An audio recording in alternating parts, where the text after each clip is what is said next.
smells like football, baby.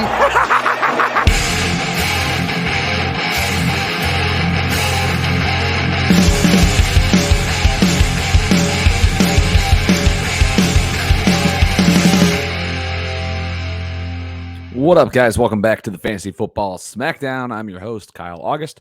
You can follow me on Twitter at KyleMonth8. It's good to be back here. It is Tuesday, October 12th. We're heading into week 6. It's good to be back here on the podcast. Appreciate big shout out to Dallas for covering start and sit for me last week here on Thursday, 7 p.m. Eastern time every week, folks. But shout out to Dallas for covering me this week. And then I apologize, did not get a waiver wire sniping video up. Was on the road, thought I'd be able to, and was not. So if you follow me on Twitter, I did post a thread over there. So again, it's important if you follow me on Twitter, get updates about the show as well. But back in the saddle, looking forward to breaking down this week's waiver wire ads. So let's just jump right into that. I'm going to pull it up here. If you're watching on YouTube, you'll be able to see all these ownership percentages and rankings here on the video edition of the show. So if you're listening on the podcast, appreciate you subscribing. If you got time, drop a review. But if you're not already, make sure you're checking out the YouTube channel. If not for this show, 7 p.m. Eastern time, live start sit every Thursday night here on the Fantasy Football Smackdown. Waiver wire sniping every Saturday, YouTube only. So tons of great opportunities for you guys to check out the YouTube content as well. So let's first off touch. This is the first week of the NFL season with bye weeks. So teams on bye in week 6. You have the 2 teams that played in London in week 5. You have Falcons and the Jets. And then you also have the Saints and the 49ers on bye this week. So make sure that you're accounting for those teams. Obviously, you got some quarterbacks not a ton of quarterbacks that you were probably starting on a weekly basis. But we got to find some fill-ins there for potentially some of these wide receivers and running backs that are on bye this week. So again, Falcons, Saints, Jets, and 49ers are on bye this week. Let's move into the top 3, regardless of position, for week 6. And I'll be honest with you, this isn't a great waiver wire. I think last week we had a ton of great options. This week there are some good options. Not a bunch of wide receivers, which I think maybe makes this feel a little bit light. But my top 3 ads for the second week in a row are all running backs. Daryl Williams is at the top of my list. Devontae Booker comes in at number 2. I've seen a lot of early waiver wire stuff, and they have Booker 1, Williams either 2 or even lower. With CEH out for multiple weeks here, by the time you guys listen to this too, like keep an eye on that status. The NFL IR rules have definitely helped fantasy owners this last year and this year. When these teams put guys on IR, it's just, they're out at least 3 weeks. You can kind of judge a little bit better how much you'll be able to count on their fill-in guys. You look at somebody like Christian McCaffrey was not placed on IR, hopefully going to be back earlier in 3 weeks. Somebody like David Montgomery last week was placed on IR, so you could feel like Damian Williams was a better spend than maybe Hubbard was the week before. So keep an eye on that status for both CEH and Saquon Barkley. But I'm going to roll with Daryl Williams. This really just comes down to, for me, the reason I would prefer him is just the better offense. Booker was somebody that was the handcuff. He was even healthy scratch inactive earlier this season. So I don't really have a lot of faith in the Giants, but I really don't have a lot of faith in Devontae Booker. And he has a tough matchup right out of the gate against the Rams in week 6 compared to Daryl Williams playing Washington. Number 3 on this list is Alex Collins. Keep an eye on that Chris Carson news. They played on Thursday nights. The Seahawks did. Collins saw all the work. So if Carson is out again, I think Collins would jump to the top of this list if we knew he was out. Last time we saw Carson on the field, they were splitting time. So I think Carson is definitely a guy that should be more than 37% owned right now. So top 3, regardless of position, Daryl Williams, Devontae Booker, and Alex Collins. All right, moving on to the quarterbacks. Before we dive into these guys, you may notice my voice is a little off. I apologize for that. Was lucky enough to go to the White Sox game 3 in Chicago on Sunday night, and needless to say, my voice is a little shot. So hopefully it'll be better by Thursday when I'm back on with you guys. But man, it was a good weekend all around. So hoping you guys had a successful fantasy weekend. But let's talk QB streamers. Like I said, with the teams on bye this week, there could be more teams in your league that are looking at these players. That's why waiver wire sniping is so important.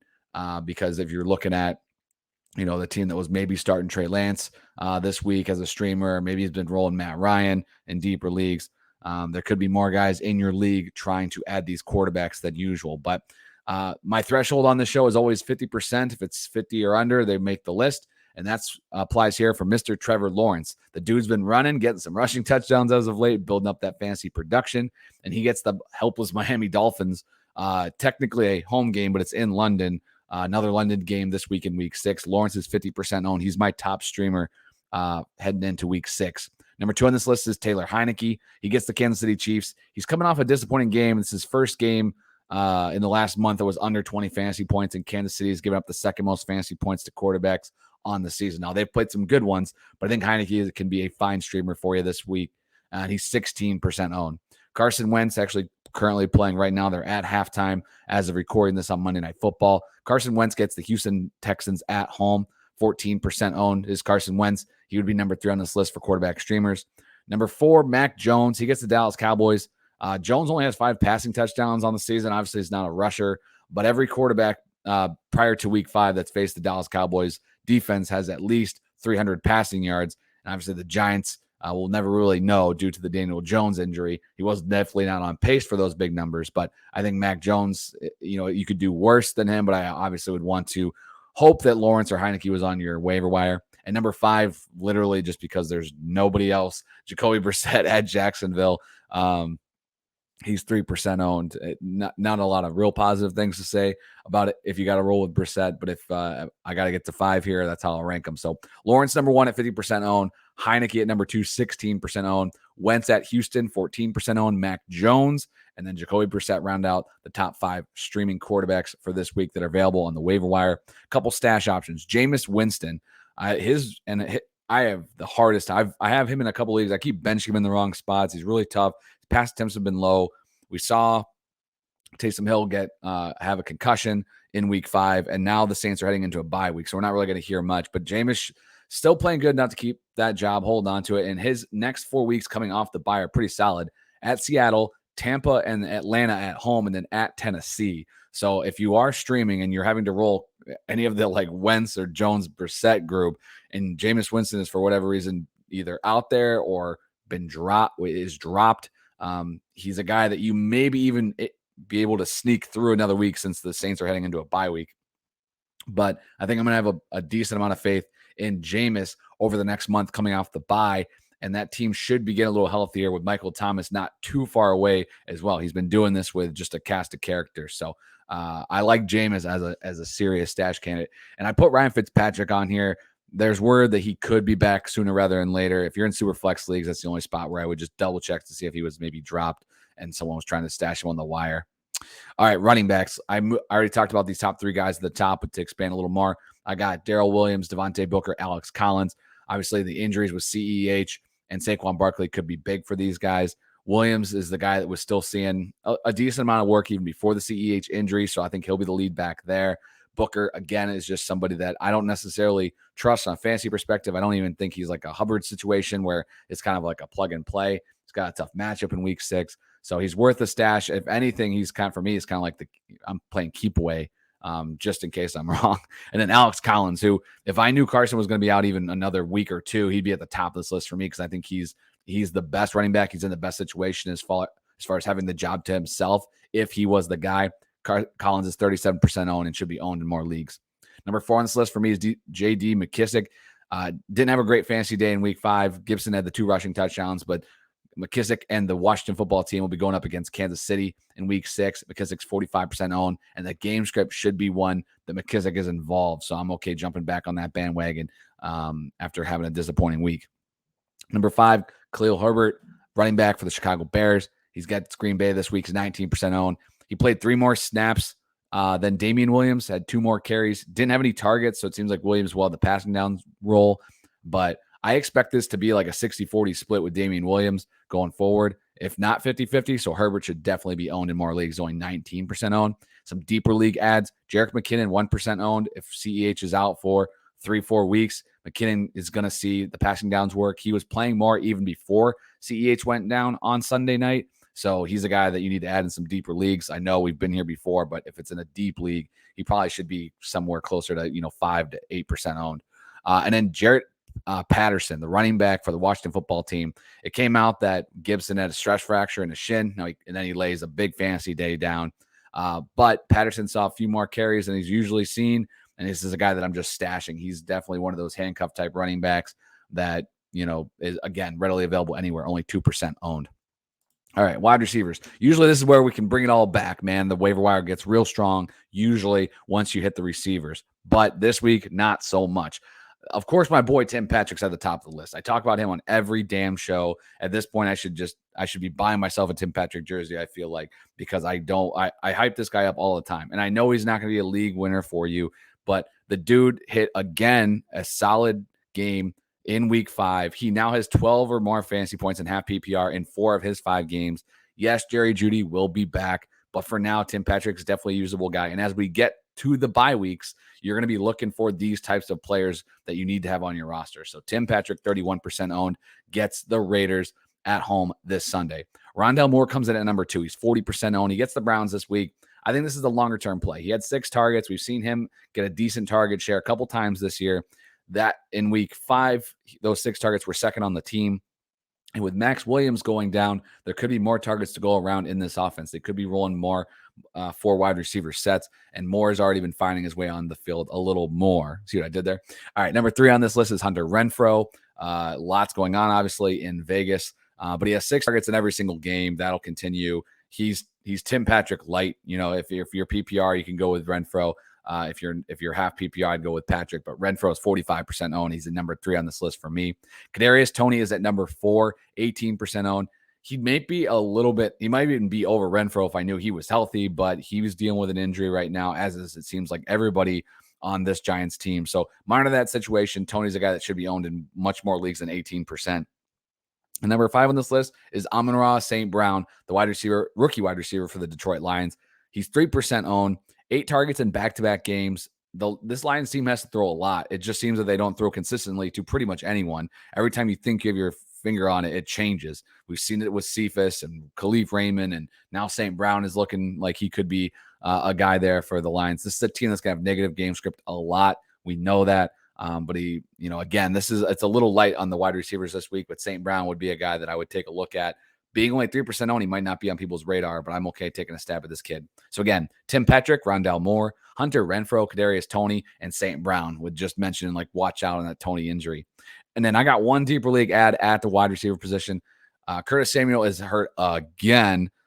So Adam Humphries, 1% owned. Again, a matchup where they should have to throw the ball quite a bit against the Kansas City Chiefs in week 6. So I'll go with Adam Humphries. He had 5 targets this last week. Again, he's available everywhere. So if you're in deeper PPR leagues, I would take a look at Adam Humphries. All right, we're going with the tight ends now. We got Hunter Henry. I don't even know if I've talked about him really on this show because I was expecting still was going to be a split. Well, he's proven to be the tight end to own for the New England Patriots. Back-to-back weeks with touchdowns, 8 targets last week, and Jonnu Smith is pretty much a non-factor. So I'm going to roll with Hunter Henry as the top ad, 46% owned, and the Patriots are going to Dallas in week 6. Number 3 on this list is Evan Ingram still for me. A lot of injuries to that receiving core. He saw a handful of targets last week, gets the Rams, 33% owned. Don't love it, but I think he's a safer option from the guys that are available. Number 3 on this list for me is Dan Arnold. I had a tough decision between Ingram or Arnold, to be honest with you, but I still gave Ingram the slight edge just because of everyone going down in New York for the Giants. But Arnold, he's been on the Jags for a couple weeks now, and he seemed to work his way into that offense with 8 targets, 6 receptions for 64 yards last week. Actually led the team in targets, and with Chark obviously put on IR, there's just a lot to go around there. So I think Arnold, 4% owned, could be a guy that you take a look at. Now, I believe Jacksonville is going to be on bye after their London trip. I'm going to double check that for you guys real quick because I'm pulling that up. But so this might just be a 1-week play as far as a streamer go. I doubt you're going to roster Arnold through the bye, and that's true. They do have a week 7 bye. So could just be a 1-week play for Dan Arnold. Ricky Seals-Jones comes in at number 4. If you listen to the Fantasy Football Fellas, my old prior show, I remember I was talking about this guy so long ago, and it was always just a joke about Ricky Seals-Jones. But he had 9 targets on Sunday, 5 receptions for 41 yards. And with Logan Thomas on IR, you got at least 2 more games where RSJ is going to be the primary tight end for the Washington football team. And number 5, if you want to chase the points, David Njoku, over 100 yards, 3% owned. He gets the Cardinals. I'm not really trusting that, but I'd rather have Arnold or RSJ if you're streaming tight ends. All right, DST streamers real quick. Colts at Houston, 47% owned. Chase that rookie QB. Number 2, Packers at home against the Bears, 25% owned. Chase that rookie QB. It's been really disappointing for Justin Fields on the fantasy front. So I think those 2 are your best options. Again, Colts 47% owned at home against the Texans. Packers 25% owned at home against the Bears. If you need a third one, I go with the Bengals. Their defensive unit's actually been pretty decent this year. The Detroit offense, while has just given up, I believe, 8 sacks the last 2 weeks. Bengals are 9% available right now over on Yahoo. So with that, that wraps up the waiver wire heading into week 6. I appreciate you guys checking out this show. Again, if you're not already subscribed wherever you're listening to this, be sure to do that. If you're not already subscribed over on YouTube, you need to correct that right now. And tune back in tomorrow. Memphis will be back with a War Zone on Wednesday night, like always. And I will be back here with the Fantasy Football Smackdown Start Sit for week 6, live 7 p.m. Eastern time on YouTube. So make sure you're following me on Twitter at KyleMonth8. And check out that link on Thursday. Come hang out with us. Bring your questions. We'll get them answered and keep the train moving. So until then, you guys take it easy. Stay safe. Later.